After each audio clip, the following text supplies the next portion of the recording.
Bueno, buenas tardes, bienvenidos todos y todas a la presentación del libro de Paul Gardner.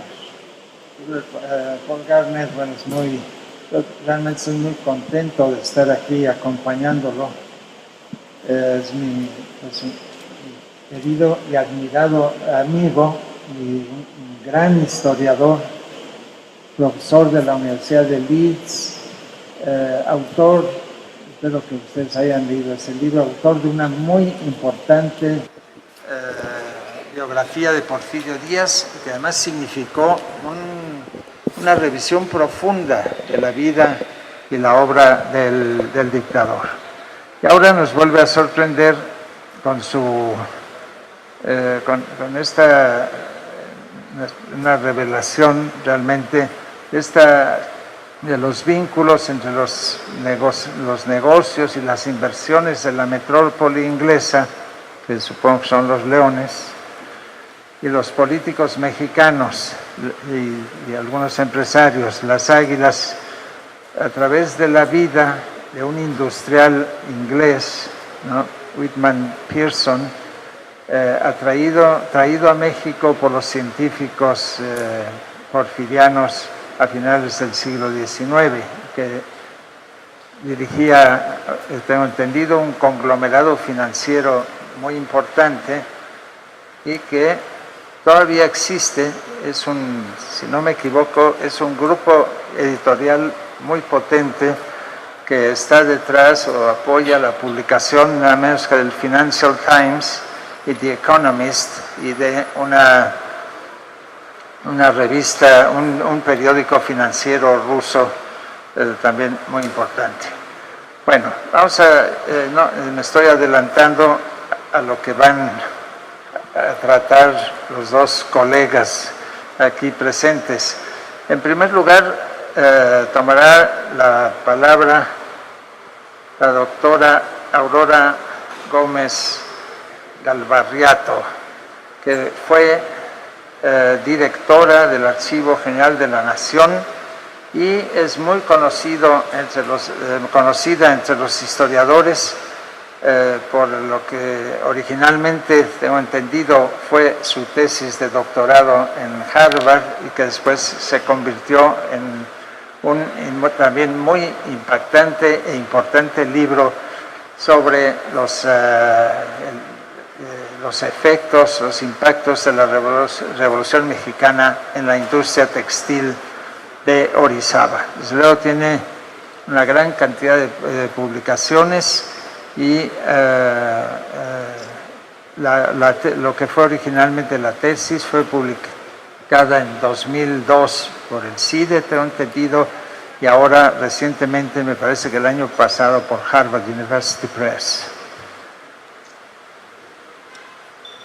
En esos momentos, ella me lo comentaba, ya no estaba, está como profesora en el Colegio de México. Pues le voy a pedir a Aurora que tome la palabra en primer lugar para contarnos qué es lo que ha visto en el libro de Paul. Buenas tardes y muchísimas gracias por esta invitación. Realmente es un gran honor para mí presentar el libro de Paul Gardner, ahora en español, Leones Británicos y Águilas Mexicanas, Negocios, Política e Imperio en la carrera de Whitman Pearson en México, 1889-1919.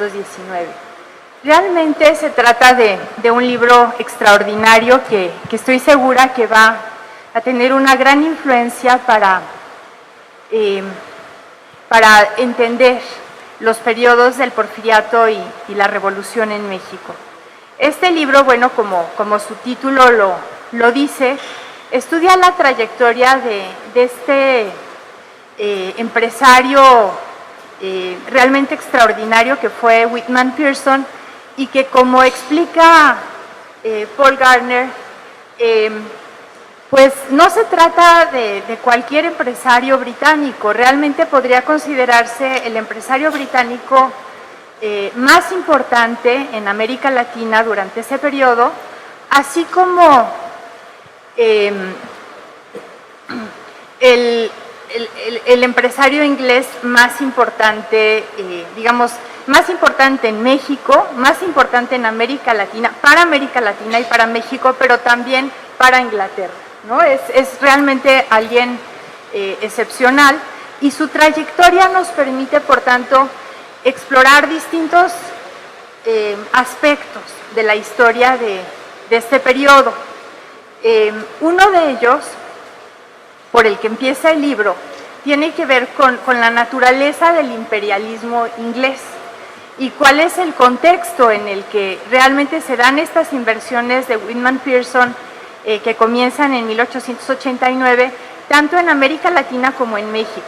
Entonces, realmente esos primeros capítulos nos introducen a la historia inglesa, a la historia de las relaciones internacionales, y nos permiten ver un periodo que además es uno de los periodos más interesantes de la historia de la Gran Bretaña, el periodo victoriano, y también en la medida en que este personaje, Whitman Pearson, no solamente fue un empresario, sino que también fue un político. Estuvo en el Parlamento en Inglaterra como parte del Partido Liberal, pues eso nos introduce a la política británica, que también es parte del contexto que forma parte de esta historia.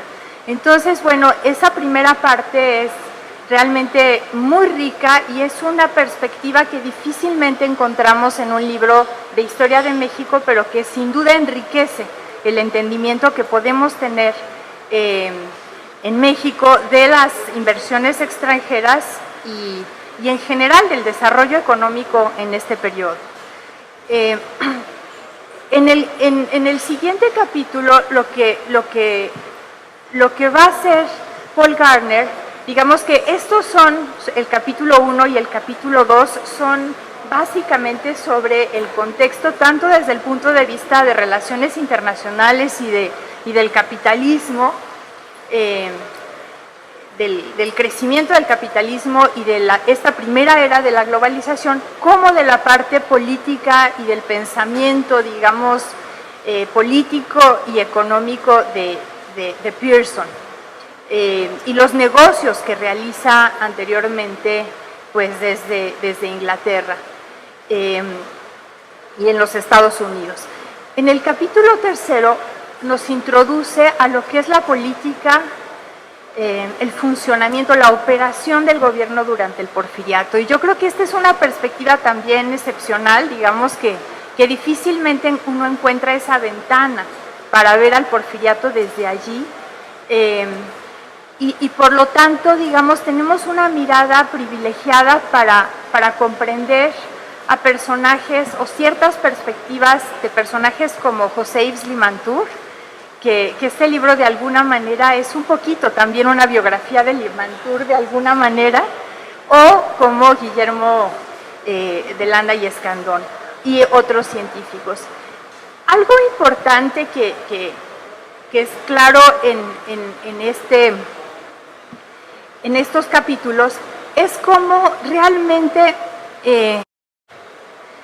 pues además de que hubiera un interés de negocio por parte de Pearson y un interés pues de realizar ciertas obras y tal vez también de negocio por parte de los funcionarios porfiristas, había realmente un entendimiento común en cuanto a una perspectiva ideológica común que compartían personajes como Limantour y Pearson, y digamos más en un contexto general las ideas del Partido Liberal en Inglaterra o del gobierno de Porfirio Díaz en ese tiempo.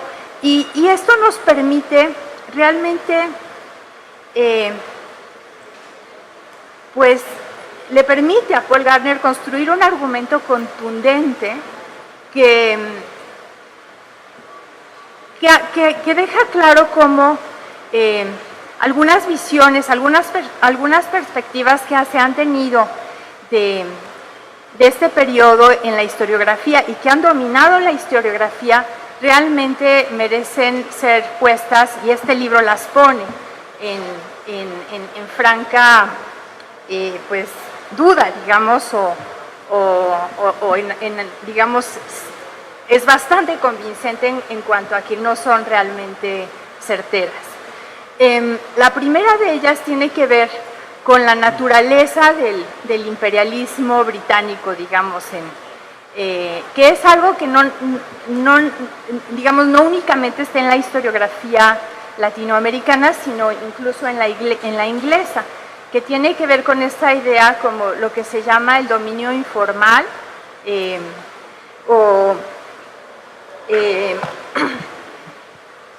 básicamente la idea pues del neocolonialismo, de que realmente eran unas especies de colonias los países latinoamericanos, y que era muy importante el poder de las armas y del gobierno inglés para que pudieran existir negocios como el de Whitman Pearson. A partir de este estudio detallado que les cuento, pues lo que Paul Gardner muestra es que realmente el gobierno británico no intervino nunca de una manera, digamos, contundente, como lo podría contemplar la historiografía, para, digamos, forzar la entrada de negocios como el de Pearson hacia México. Y en todo caso, es, digamos, Pearson el que es de alguna manera, podríamos decir, aprovechado por el gobierno, por los funcionarios del gobierno de Porfirio Díaz, para que impulse los intereses de México en la Gran Bretaña, tanto en términos de las negociaciones de deuda como en términos de defender la soberanía mexicana en relación a la potencia creciente en ese momento que eran los Estados Unidos. Y esto pues lo logra, sobre todo esta segunda parte, digamos, lo logra de una manera pues no como Pearson o Limantour hubieran querido, digamos, como que México era muy poco importante para Inglaterra, como para que realmente, de lo que se trataba es de hacerlo más importante, como parte de la estrategia del gobierno de Díaz, sobre todo en la última década, de favorecer a intereses europeos para contrarrestar la creciente importancia de los Estados Unidos. Al mismo tiempo, el argumento, digamos, que Paul Gardner define como estructuralista nacionalista, que sería esta idea, digamos, de que realmente estas inversiones extranjeras solo vinieron, digamos, a explotar la riqueza mexicana de una manera además como muy forzada, ¿no? sobre México. Y al mismo tiempo, otra idea que digamos ha surgido de alguna manera reemplazando la anterior, pero que también Paul Gardner muestra que no es realmente muy defendible, que es la idea o la perspectiva de ver al gobierno de Porfirio Díaz únicamente como parte de lo que en inglés se llama el crony capitalism, o sea, un capitalismo de corruptos, o no sé cómo lo tradujeron en el libro en español. Es difícil esa traducción, pero que significa básicamente el que, pues esta idea de una integración vertical en la que entre políticos y empresarios hacían su negocio y no les importaba nada lo que pasaba en el país, ¿no? Yo creo que es un argumento que defiende muy, digamos, con mucha evidencia Paul Gardner, el que realmente a los funcionarios en el porfiriato les interesaba, tenían una visión del país en la que les interesaba que hubiera una modernización, que hubiera la introducción de tecnologías que se estaban desarrollando en Occidente y que buscaban un desarrollo nacional, conservando en lo más que se pudiera una soberanía mexicana para que como parte de esa modernización. Y en ese sentido es que conjugaron perfectamente, digamos, los intereses de Pearson con los de estos funcionarios porfirianos. Y todo esto sin que Paul Gardner haga una apología de ninguno de los dos. es, por ejemplo, una parte en la que él abunda y que de hecho define como una de las estrategias que hicieron que fuera exitoso Pearson, el entender la cultura clientelar mexicana y por tanto ofrecer pues regalos bastante, digamos, lujosos y importantes a los distintos funcionarios, digamos, desde los grandes hasta los pequeños, tanto en términos de objetos como de servicios, ¿no? De llevarlos a Europa o así. Y bueno, esto, sin embargo, bueno, y además es algo que realmente es, digamos, es algo que culturalmente podríamos considerar que ha subsistido y que ha sido algo difícil de cambiar en la forma de operar del gobierno, pero sin que esto signifique que realmente eso era lo que importaba y que por eso es que le daban los negocios, ¿no? Realmente resulta bastante convincente el que le daban las obras, por ejemplo, que fue su primera incursión a los negocios en México, pues porque era el que las sabía hacer y el que les iba a dar unos resultados debidos cuando ya había habido varias situaciones de fracasos, tanto en el Gran Canal de la Ciudad de México, que es en el que abunda en el capítulo 4, como en el capítulo 3, como en el Ferrocarril Nacional de Tehuantepec, ¿no? Que es el capítulo 4. Y bueno, finalmente, en los siguientes capítulos se dedican al negocio más importante de Pearson, que terminó siendo el petróleo. Y lo analiza, bueno, primero en su etapa porfiriana, con el nacimiento del Águila. Y aquí, bueno, la verdad es que resulta mucho más claro y pues también yo creo que mucho más nítido esto de lo que ya hablaba Friedrich Katz, de cómo el gobierno mexicano, el gobierno de Porfirio Díaz, pues realmente negoció con los intereses en el petróleo para tratar de dejar fuera en lo más posible a los norteamericanos, y en ese sentido Pearson fue, pues, digamos, como un factor clave para tratar de balancear, digamos, el estado de la cuestión, digamos, y de esa manera pretendían, pues, garantizar la soberanía en un tiempo en el que tenemos que recordar, pues, Estados Unidos realmente estaba, pues, sucedió la guerra con España, ¿no? Y se había, pues, prácticamente apropiado de Cuba, de Puerto Rico, de Filipinas, y estaba en constantes invasiones en Centroamérica. Digamos, fue una época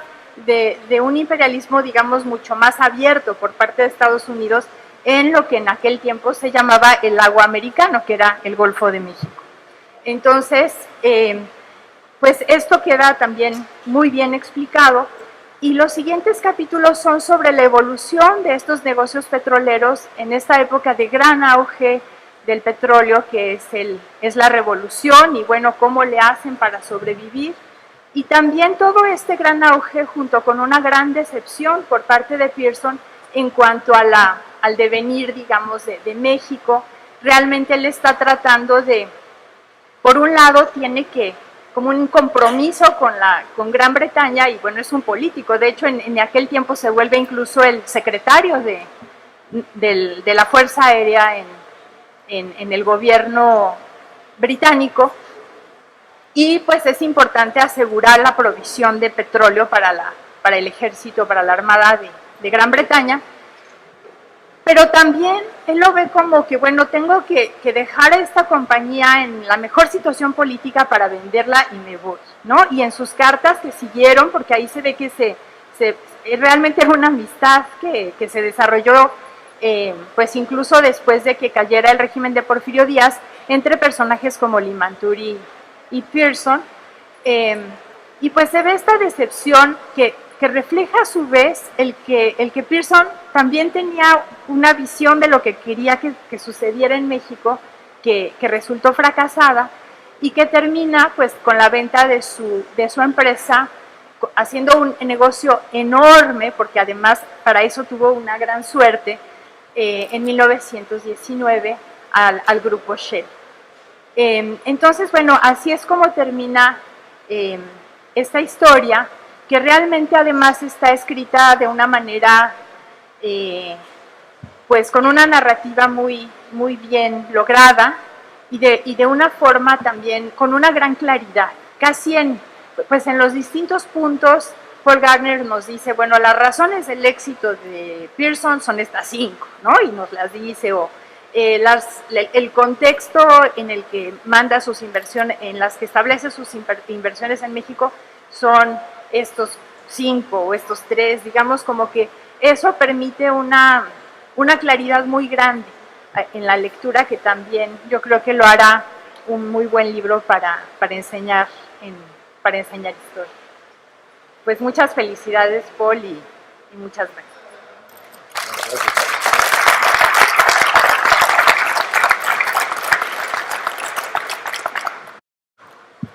Muchas gracias, Aurora.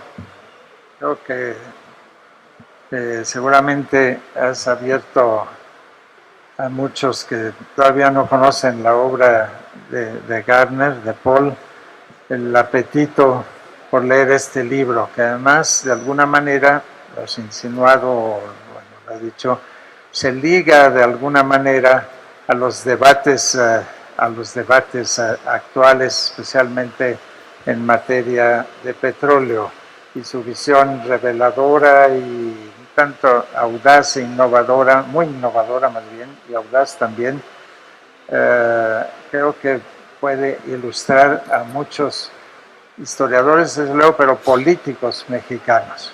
Bueno, ahora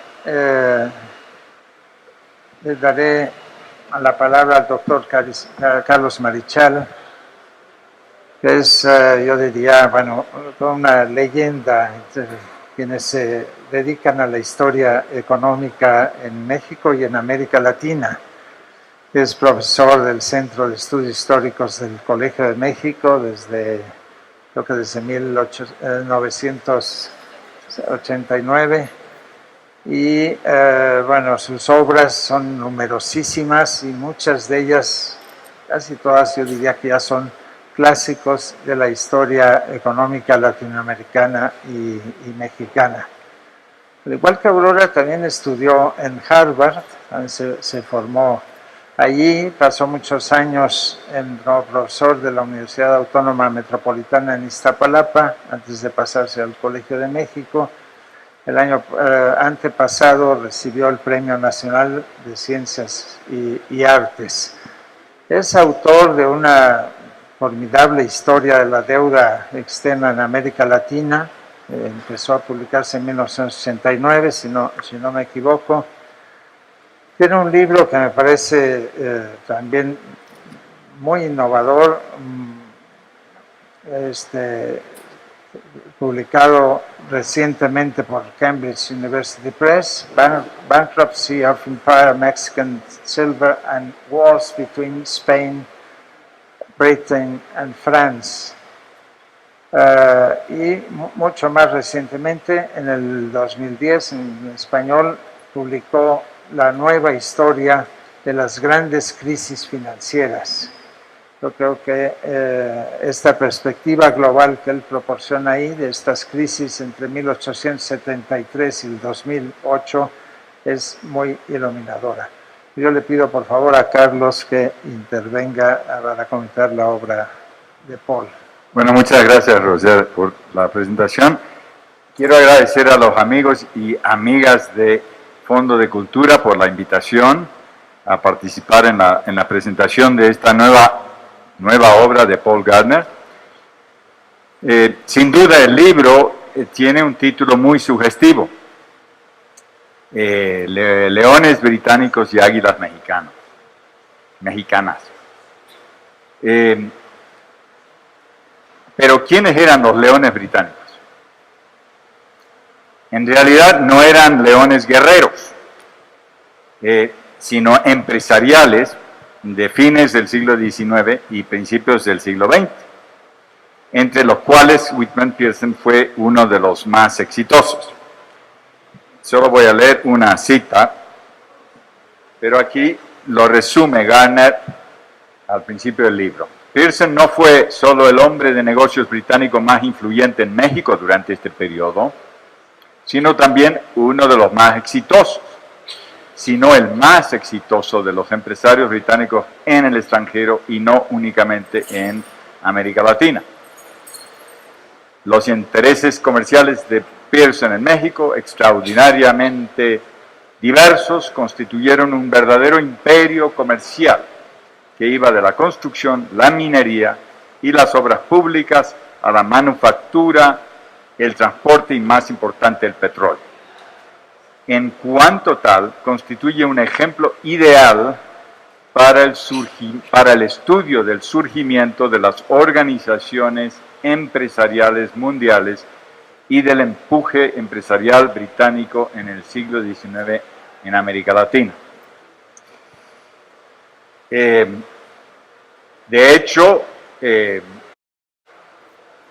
aunque Pearson empieza por el negocio de contratos, de ingeniería, de construcción de túneles, puertos, etcétera, en Inglaterra, luego en Nueva York construyó el Hudson Tunnel, luego aquí en México construyó muchas obras, construyó otras en España, en fin, operó a nivel internacional, acabó siendo petrolero.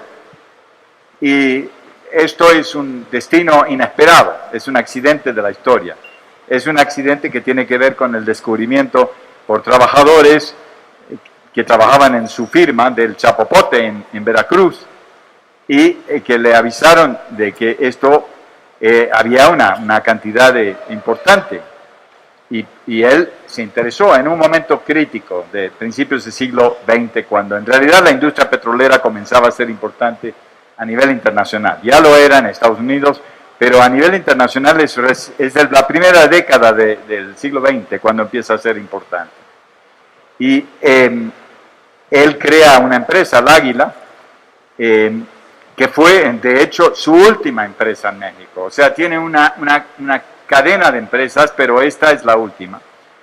Y la vende, como nos dijo Aurora, a la Royal Dutch Shell, el gran consorcio petrolero británico-holandés, en 1920, en la cúspide del auge petrolero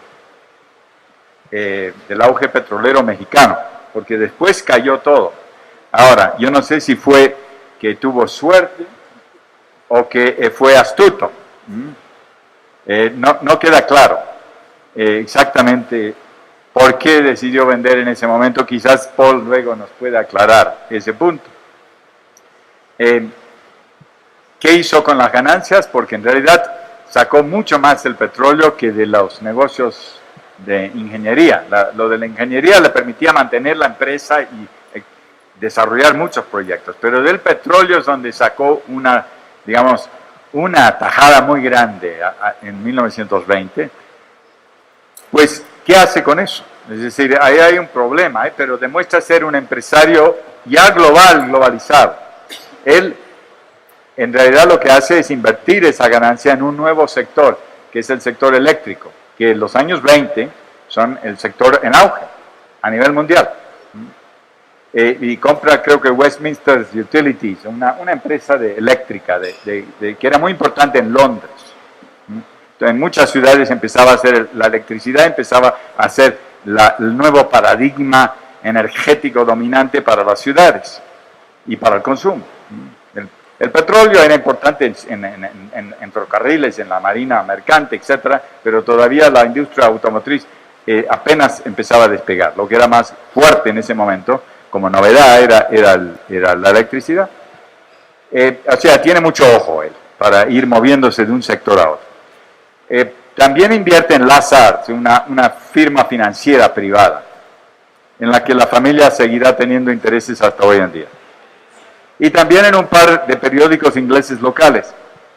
Pero luego de la Segunda Guerra Mundial, los herederos venden la electricidad al Estado, porque bueno, todo se nacionalizó, la electricidad, y centraron sus intereses en el campo editorial. Y como nos señaló Roger Bartra, los familiares compran parte del Economist, Financial Times y crean Pearson, la mayor empresa editorial en Gran Bretaña de carácter científico educativo de lengua inglesa. Así que consideren las vueltas de la historia. Cuando ustedes leen el Economist hoy en día, en realidad se lo deben en gran parte al petróleo mexicano de principios del siglo XX. Yo lo pienso cuando compro el Economist. Pero para ir más al grano, Paul Gardner nos plantea una pregunta. ¿Qué tipo de empresario era Pearson y de qué tradición? No era raro que hubiese un número considerable de empresarios ingleses activos en América Latina a fines del siglo XIX, porque era una zona muy dinámica. Pero está ligado eso con algo más antiguo, de todo el siglo XIX. La razón del número de que hubiera tantos empresarios en América Latina activos, y también en otras partes del mundo, obviamente, Canadá, Australia, la India, pues, en casi todas partes, tiene mucho que ver con el hecho de pertenecer a lo que los historiadores económicos han denominado la nación más mercantil. Además de ser la nación que inició la temprana revolución industrial. Entonces, por ambos motivos, por lo mercantil y por lo industrial, Gran Bretaña produce una cantidad extraordinaria de empresarios. Los primeros en América Latina son los que llegan en los años de 1820, después de la independencia. Y llegan comerciantes banqueros y interesados en minería de oro y plata, sobre todo plata en México. Pero también se interesaron en la minería en otras partes de América Latina. Crean 24 empresas mineras entre 1823, 22 y 25. La mayor parte fueron fallidas, pero demostraba un gran ímpetu empresarial. Estas casas comerciales y estos grupos de empresarios mineros siguen muy activos en los primeros 3 decenios después de la independencia. Pero en los años de 1860 viene una nueva camada de empresarios que son ingleses, que impulsan bancos, 6 bancos, que no son los únicos, ni los primeros bancos en América Latina, pero son importantes. Y impulsan ferrocarriles y 2 nuevos tipos de empresas, de bancos comerciales y ferrocarriles. Y vinculado con los ferrocarriles, pues las figuras claves, que son los contratistas. ¿Por qué? Porque son los que construyen el ferrocarril, no los que lo administran, pero sí los construyen. En Brasil, en Argentina, en Uruguay, en México también el ferrocarril México-Veracruz, que es el primero, que se termina en 1873. Yo no me acuerdo, y no sé, Aurora quizás sabe si Braniff era norteamericano o inglés, ¿no? Pero era un contratista norteamericano. Bueno, es igual que los Meigs en Chile y Perú, eran norteamericanos, pero financiados con capitales ingleses. O sea, ahí es alianza. Nueva York no era posible conseguir capitales para invertir en América Latina en esta época, entonces un empresario norteamericano o canadiense iba a Londres a buscar el dinero y combinaban capitales británicos con capacidad ingenieril, digamos, propio, y luego con bienes de capital de todas partes. Pearson es en realidad la máxima figura y el último de varias generaciones de, entre comillas, leones empresariales ingleses en América Latina. Porque después de la Revolución Mexicana y también de la Primera Guerra, la estrella, digamos, de la expansión británica declina en América Latina. Como también lo hizo su imperio económico, o lo que Aurora nos dijo se conoce como el imperio informal en América Latina. Por lo menos esa es la expresión que Robinson y Gallagher proponen, pero que Paul es muy crítico del concepto. Ahora cabe preguntarnos, ¿quiénes eran las águilas mexicanas? Los leones británicos ya los hemos visto. Bueno, el águila superior, sin duda, fue Porfirio Díaz. Pero fue acompañado por numerosos aguiluchos y halcones que le gestionaban temas y realidades políticas, administrativas, pero también financieras y económicas, incluyendo proyectos de obras públicas. Algunos de las águilas venían impulsando proyectos de desarrollo hace tiempo e impulsaban un proceso que podemos denominar state-led capitalism.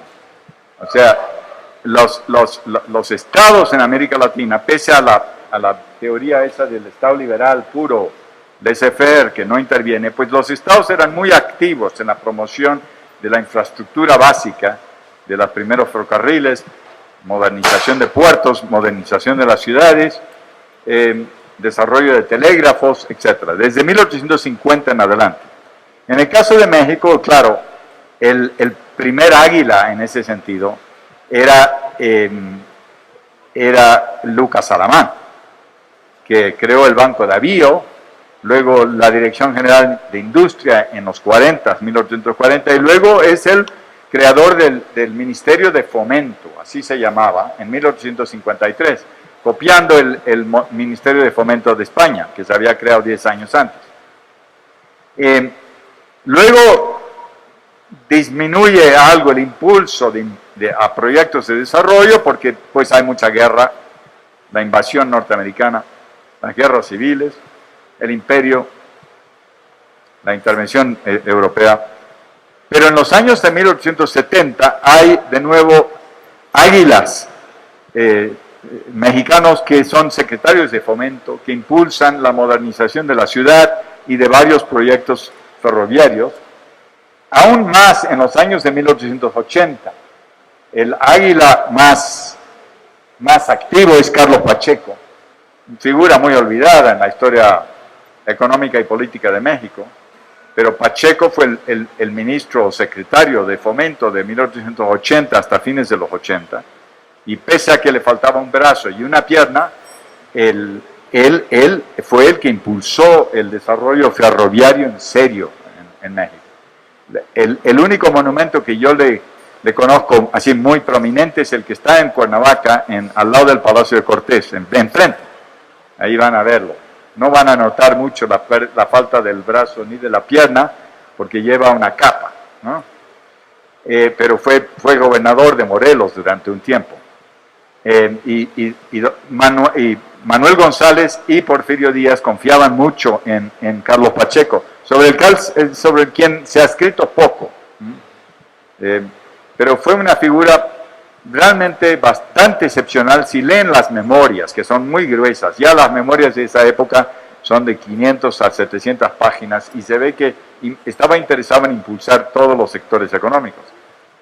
Al igual que Manuel Dublán, que era el secretario de Hacienda, es el gran secretario de Hacienda, también el gran olvidado, porque estaba, el recordado es Matías Romero y luego Limantur.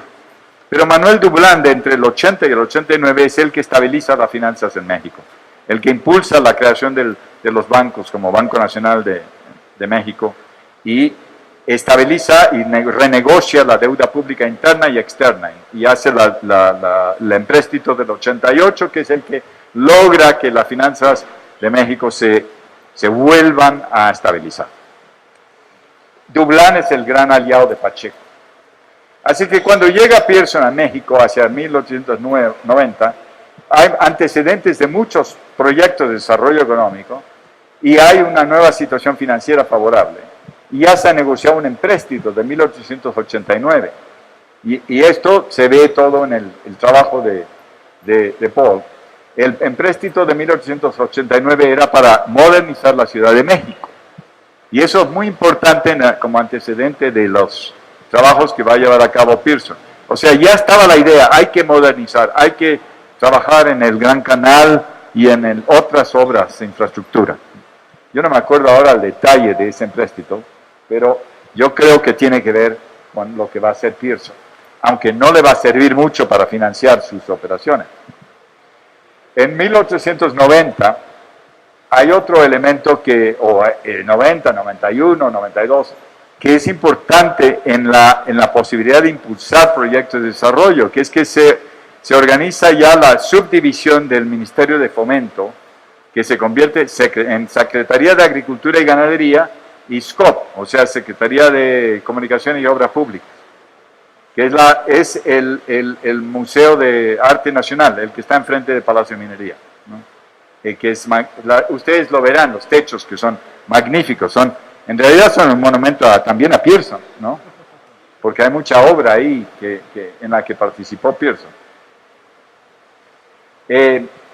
Otro elemento es que ya en 1893 ya está Limantour. Limantour, que va a ser el zar de las finanzas y que tiene una idea más clara de cómo impulsar el desarrollo económico en México que cualquier otro, aunque yo diría que Dublán ya se lo había preparado el camino, no hay ninguna duda. Limantour llega en un momento de auge, ¿no? Ya no hay crisis de la deuda. Es lo que, y hay auge en los ingresos, porque hay un boom exportador. Y con Limantour, pues Pearson va a establecer lazos muy estrechos y eso es uno de los temas que trabaja más Gardner, porque él ha visto la correspondencia de Pearson más a fondo que cualquier otra persona. A su vez, para 1890 hay otro elemento que es clave, que es que don Porfirio ya está decidido a impulsar proyectos de desarrollo económico. Él había querido consolidar el poder político y centralizar, pero para 1890 él ya está un poco libre de este problema, ya lo tiene, ya está consolidado, ¿no? Entonces está en posibilidad de impulsar proyectos, algunos faraónicos, pero en una situación financiera que si bien es favorable, no lo ves desde el punto de vista de la inversión directa extranjera. La inversión directa extranjera fue muy fuerte en México en los años 80. Los ferrocarriles nacional y central los había impulsado el capital norteamericano y el ferrocarril mexicano México-Veracruz, el capital británico. Pero en los años 90, después de la crisis de Baring, baja la inversión directa extranjera a nivel de toda América Latina, baja abruptamente. Entonces hay que buscar otra fórmula. Y la fórmula que se encuentra es la emisión de bonos de plata. Los bonos de plata que Pearson acepta. Y lo clave de Pearson ahí es que él acepta esto. Está dispuesto a operar como financiero. Para financiar obras. O sea, es un contratista que está dispuesto al quid pro quo, a tomar una cosa bastante riesgosa, que son bonos de plata, para financiar obras que también son bastante riesgosas. Porque no se podía anticipar los problemas que iba a haber en la construcción de nada de lo que iba a ser. Y había tres grandes proyectos. La Ciudad de México, el Gran Canal. Gardner nos dice, el Gran Canal fue en gran medida parte de la visión liberal mexicana decimonónica de progreso material y construcción de la nación. Este fue el proyecto de obras públicas más grande, porque implicó el empleo de 30,000 trabajadores, y la verdad es que es una gran tradición que hay desde el siglo XVII, desde antes, desde la época azteca, de construir obras hidráulicas. Luego en el siglo XVII con ingenieros italianos, la obra de desagüe de esa época. Luego pasa mucho tiempo, luego fines del XIX, pues Pearson, aunque antes de Pearson había habido proyectos, pero nadie lo podía hacer bien. Y bueno, en la época más reciente, la obra que hizo Marcelo Ebrard es en poco una continuación de esta obra. Más bien es una continuación, un siglo más tarde. Porque, y no lo consideramos tan importante quizás, pero porque está subterráneo, no lo vemos, pero ha sido una obra titánica, ¿no? Luego el segundo proyecto, el puerto de Veracruz, la modernización del puerto de Veracruz, el principal puerto de México. Y tercero, la obra faraónica, lo que don Porfirio quería hacer, el ferrocarril de Tehuantepec y los puertos de Coatzacoalcos y Salina Cruz. O sea, Oaxaca, esto para don Porfirio era muy importante darle ese impulso. Que quiere él y Pearson quieren que compita con Panamá, porque el canal de Panamá, ustedes recordarán que se había intentado construir en los años de 1880 al 89, una historia no escrita. Fernand de Lesseps, el francés, hace el gran proyecto del Canal de Panamá, pero hay la quiebra en el 89 que lleva a lo que en Francia es conocido en París como el escándalo de Panamá, cuando quiebra la empresa de Lesseps y quiebran dos grandes bancos. Entonces no hay competencia por Panamá, pero se está hablando de eso. ¿Sí? Los 90 todavía no hay Panamá. Eso va a ser con los norteamericanos después de 1902. Justo cuando Pearson ya está logrando emprender el ferrocarril y los puertos. Bueno, no vamos a entrar en detalles. Ahí Paul nos puede decir si lo de Panamá y lo de Tehuantepec tienen resonancia con la época actual.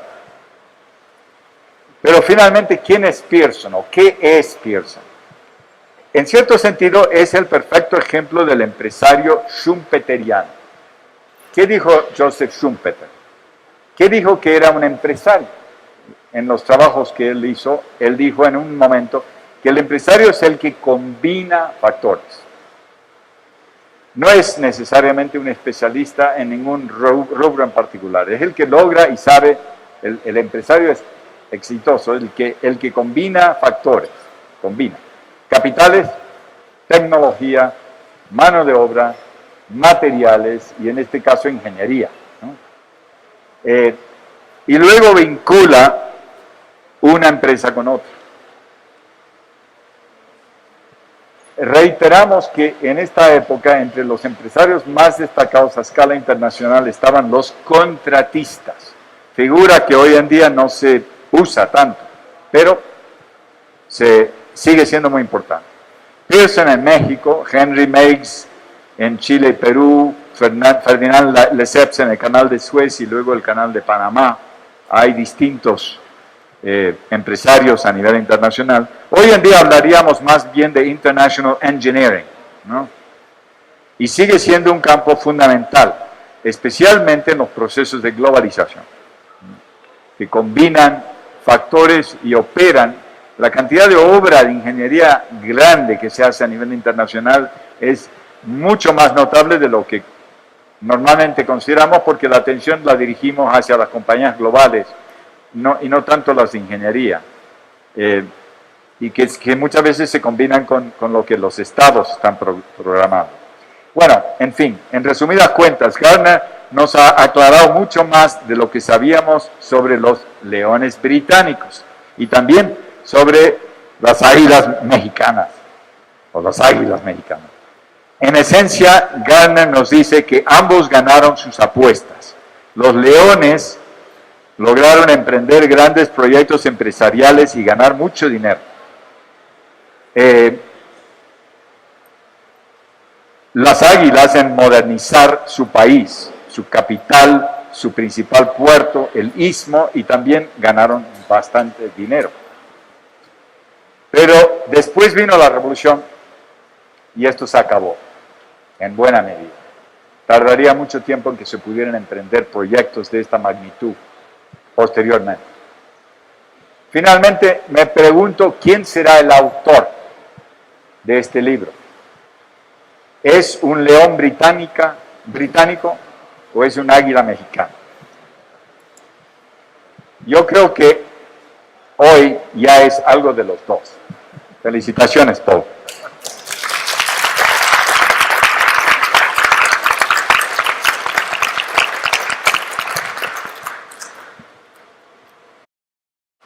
Muchas gracias por la intervención, Carlos. Vamos ahora a tener las contestaciones, las observaciones del autor de este libro, de Paul, que nos va a aclarar algunas de las preguntas. Suelen aparecer en ciertas coyunturas económicas y sería interesante ver qué piensa de eso. Bueno, ya he dicho que Paul es profesor, es titular de la Cátedra Caude de Estudios Hispánicos en la Universidad de Leeds y tiene una obra realmente considerable, muy amplia y muy admirable. Ahora nos ha permitido entrever que, como decía Marichal, debemos recordar cuando leemos The Economist que detrás estaba el conglomerado Pearson. También a lo mejor podríamos agregar aquí en México que aquellos afortunados tal vez que se van a curar al llamado hospital inglés, algo le deben también a Pearson. Bueno, Paul, por favor, tienes la palabra. Bueno, muchísimas gracias. Bienvenidos a todos. Cada vez que escucho a Carlos me siento como alumno, ¿no? Estoy sacando puntas notas, ¿no? Y nos ha dado una lección sobre historia económica del 19 en México y en América Latina. Yo no tengo, tengo un texto, pero no lo pienso leer. Voy a contestar las preguntas, pero quería hacer unos comentarios más bien generales. Quisiera empezar con las presentaciones, el rito mexicano o el rito hispanoamericano de presentaciones de libros. Ese es un rito que me gusta mucho. Pues es una celebración de los libros impresos, porque siempre corren rumores de que los libros impresos ya van a desaparecer en el mundo. Por otro lado, una garantía por el autor o la autora, que al menos 2 o 3 personas van a leer su libro. Y ese es obviamente el caso, que sí lo han leído y lo han leído muy bien. Otro rito, un rito también para mí muy decente y muy educado, son los agradecimientos que se dan siempre en estas ocasiones. Primero tengo que agradecer a los presentadores y a Roger, ¿no?, por moderar la mesa. Y en este momento pues voy a contestar o voy a hacer referencia a las preguntas, las observaciones, sobre todo las preguntas directas que me hizo Carlos. El título sí llamativo, intenta ser un poco provocativo también, ¿no? Esa idea de leones británicos y también águilas mexicanas, obviamente son símbolos imperiales en los dos casos, ¿no? Y parte del libro es un intento de cuestionar, de poner un reto a esas versiones, interpretaciones del siglo XIX, finales del XIX, auge del imperio británico, y eso explica todo en cuestiones del éxito de los empresarios británicos en el mundo. También águilas mexicanas, ¿no? Entonces, la idea es que quién tenía el poder, el control de este proyecto. Como yo insisto en el libro, y es el renglón final, siempre es, bueno, para mí es mejor dejar las mejores frases hasta el final de los libros. Intentaba hacer en esto, y yo veía a Pearson no como un agente de un imperialismo británico, sino de un proyecto de modernización en México a finales del 19. Entonces eso es cuestionar también quién tenía el control en estas circunstancias. Obviamente el título de Águilas Mexicanas, porque la compañía más importante de Pearson, que llegó a ser, como dice Carlos, no fue un empresario del petróleo, ni muchísimo menos. No sabía nada del petróleo. De hecho, dice varias veces, en los primeros 8 años, cuando va intentando descubrir petróleo, invierte mucho su propio dinero en esas exploraciones y no encuentra petróleo. Lo que hace es desarrolla una infraestructura de la empresa petrolera y tiene refinerías, tiene agencias en todo México, pero no tiene petróleo. Y no lo descubre hasta diciembre de 1910, 2 meses después de empezar la Revolución Mexicana. Es una historia complicada. Pero su compañía, que se establece en 1908, es Compañía de Petróleo del Águila. En 1909 cambia el título a Compañía Mexicana. Entonces, en eso mete en la junta directiva a unos representantes de la élite política porfiriana en este momento.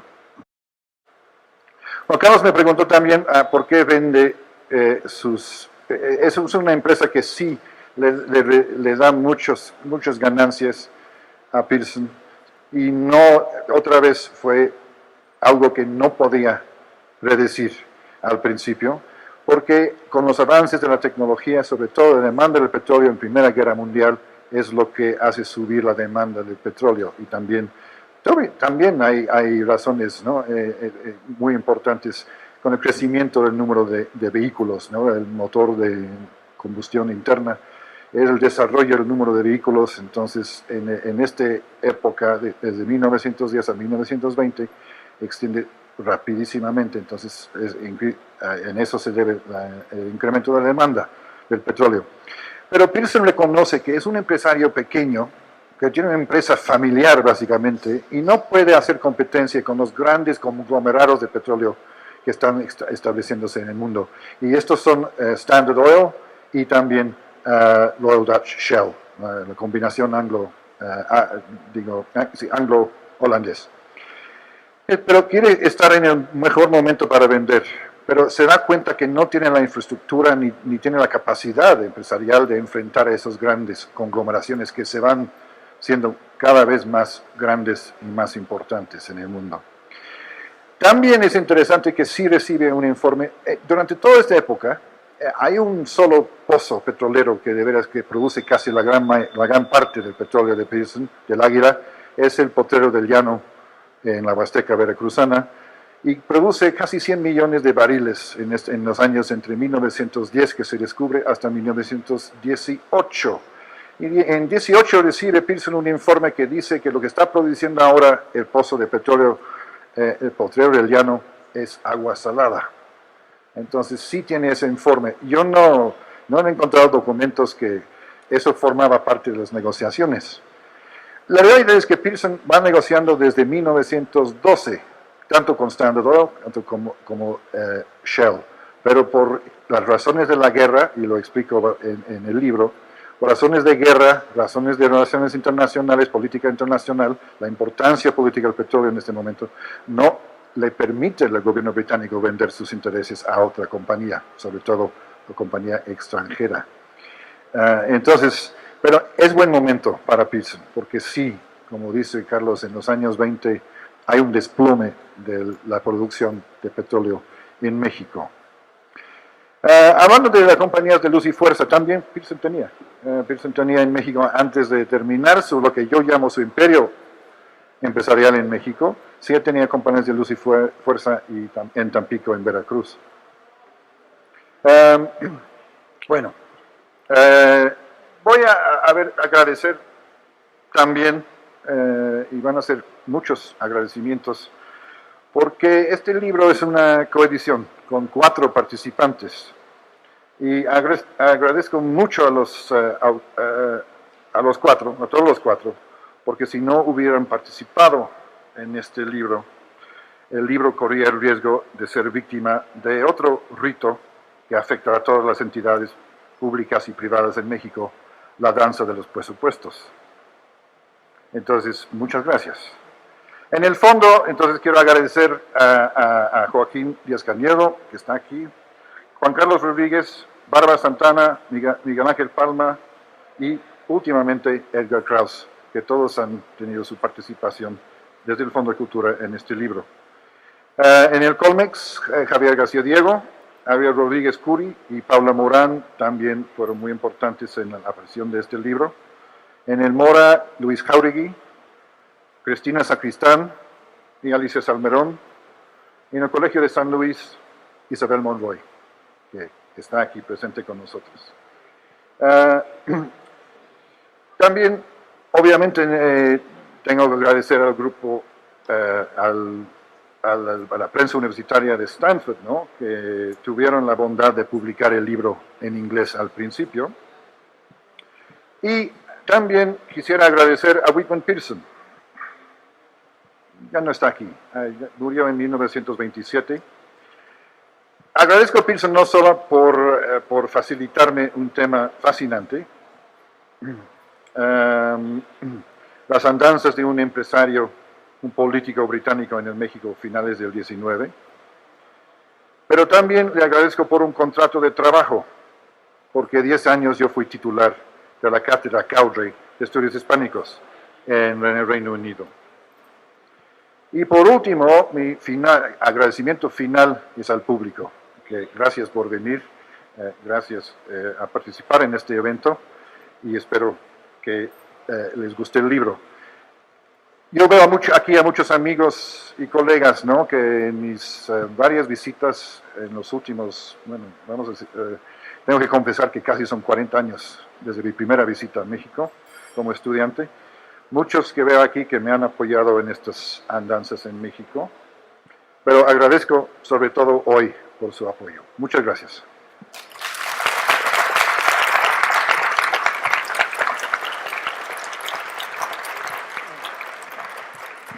Pues muchas gracias sobre todo a Paul por escribir este libro, por impulsar su traducción y su divulgación en México. Muchas gracias a los dos que lo han presentado, que han hecho un trabajo excelente. Muchas gracias a todos ustedes.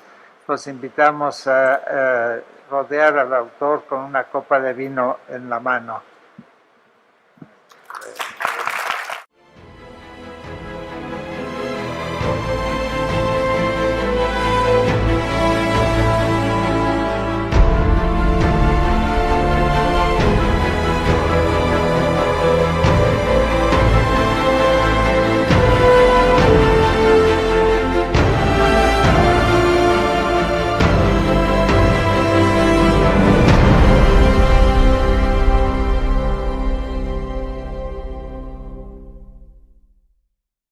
También fue un político, estuvo en el Parlamento en Inglaterra como parte del Partido Liberal, pues eso nos introduce a la política británica, que también es parte del contexto que forma parte de esta historia.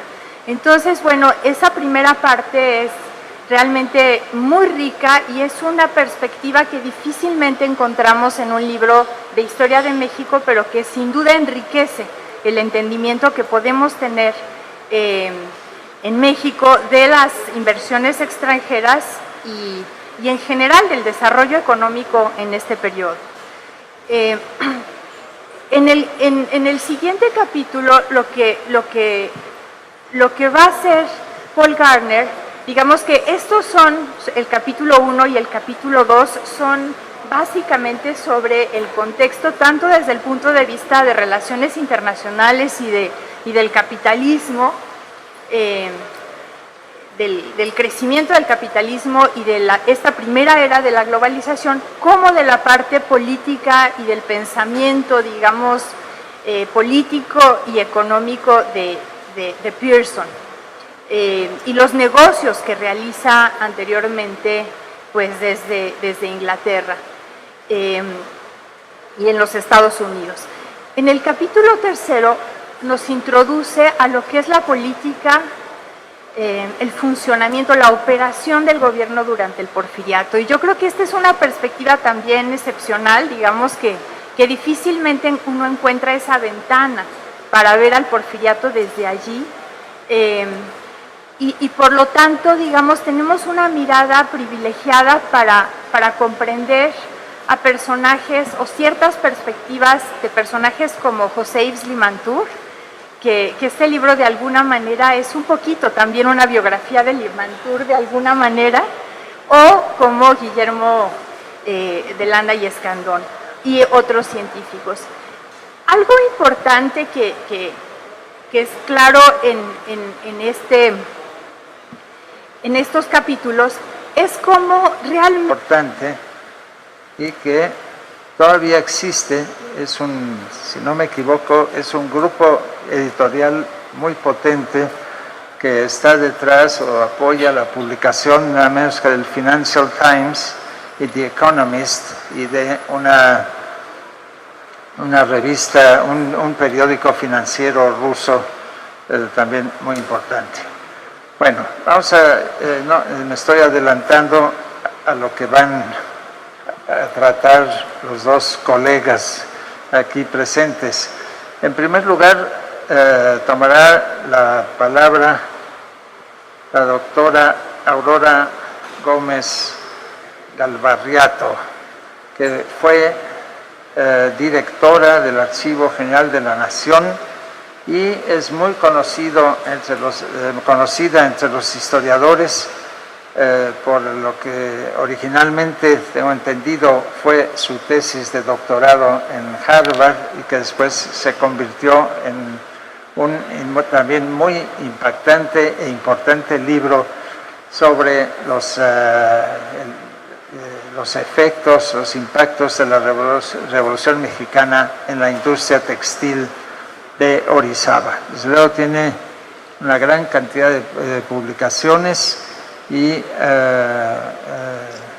lo que fue originalmente la tesis fue publicada en 2002 por el CIDE, tengo entendido, y ahora recientemente, me parece que el año pasado, por Harvard University Press. En esos momentos, ella me lo comentaba, ya no estaba, está como profesora en el Colegio de México. Pues le voy a pedir a Aurora que tome la palabra en primer lugar para contarnos qué es lo que ha visto en el libro de Paul. Buenas tardes y muchísimas gracias por esta invitación. Realmente es un gran honor para mí presentar el libro de Paul Gardner, ahora en español. Realmente, pues además de que hubiera un interés de negocio por parte de Pearson y un interés pues de realizar ciertas obras y tal vez también de negocio por parte de los funcionarios porfiristas, había realmente un entendimiento común en cuanto a una perspectiva ideológica común que compartían personajes como Limantour y Pearson, y digamos más en un contexto general las ideas del Partido Liberal en Inglaterra o del gobierno de Porfirio Díaz en ese tiempo. Y esto nos permite realmente, pues le permite a Paul Gardner construir un argumento contundente que deja claro cómo algunas visiones, algunas perspectivas que se han tenido de este periodo en la historiografía y que han dominado la historiografía realmente merecen ser puestas, y este libro las pone en franca pues duda, digamos, digamos, es bastante convincente en cuanto a que no son realmente certeras. La primera de ellas tiene que ver con la naturaleza del imperialismo británico, digamos, que es algo que digamos, no únicamente está en la historiografía latinoamericana, sino incluso en la inglesa, que tiene que ver con esta idea como lo que se llama el dominio informal,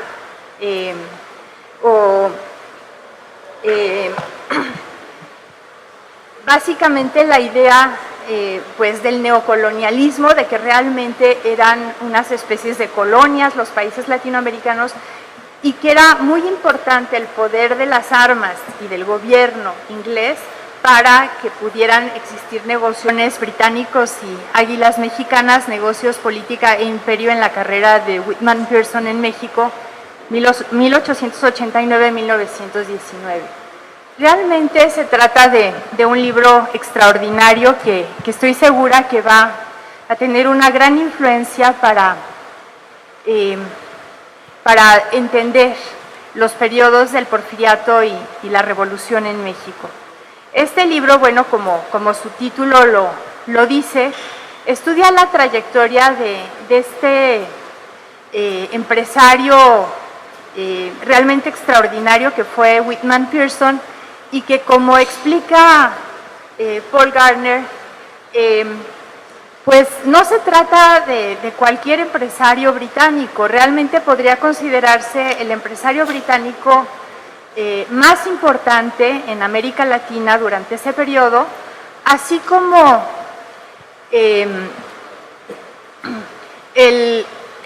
el empresario inglés más importante, digamos, más importante en México, más importante en América Latina y para México, pero también para Inglaterra, ¿no? Es realmente alguien excepcional, y su trayectoria nos permite, por tanto, explorar distintos aspectos de la historia de este periodo.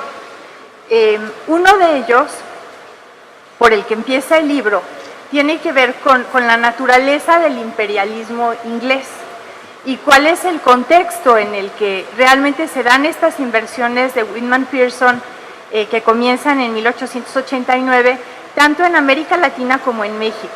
Entonces, realmente esos primeros capítulos nos introducen a la historia inglesa, a la historia de las relaciones internacionales, y nos permiten ver un periodo que además es uno de los periodos más interesantes de la historia de la Gran Bretaña, el periodo victoriano, y también en la medida en que este personaje, Whitman Pearson, no solamente fue un empresario, sino que también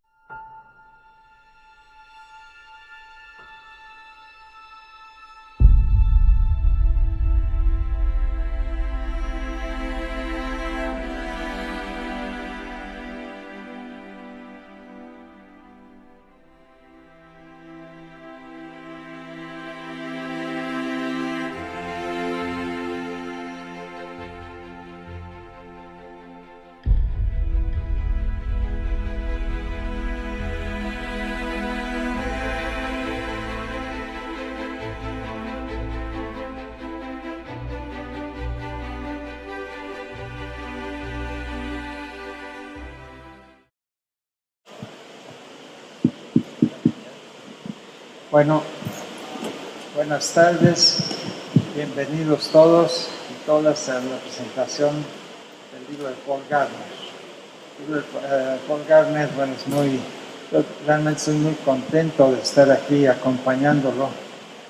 Es mi querido y admirado amigo y un gran historiador, profesor de la Universidad de Leeds, autor, espero que ustedes hayan leído ese libro, autor de una muy importante biografía de Porfirio Díaz, que además significó una revisión profunda de la vida y la obra del dictador. Y ahora nos vuelve a sorprender con esta una revelación realmente de los vínculos entre los negocios y las inversiones de la metrópoli inglesa, que supongo que son los leones, y los políticos mexicanos y algunos empresarios, las águilas, a través de la vida de un industrial inglés, ¿no? Whitman Pearson, traído a México por los científicos porfirianos a finales del siglo XIX, que dirigía, tengo entendido, un conglomerado financiero muy importante.